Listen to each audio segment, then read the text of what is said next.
to Allah kuma baya son bayinsa su rayu duniya a cikin hasara, sai ya kawo musu sana'an da babu hasara daga ciki. Jama'a, na farko tilawatul Qur'an, karanta Qur'ani. Na biyu iqamatus salah, tsayar da sallah. Na uku al-infaq fi sabilillah, da ciyar da arziki a boye ko a bayyane.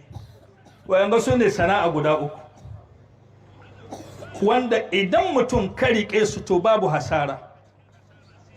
Musamman mayar da huskan karatu na wurin iyayena mata.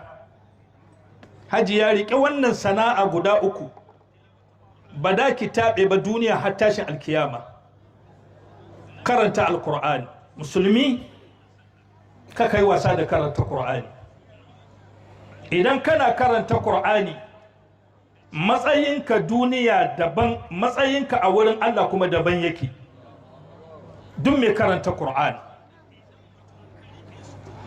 Sai sa hajiya, in kin tashi da safe kaki yadda ki fita ba tare da kin samu koda minti 10 ko 15 ki karanci Qur'ani.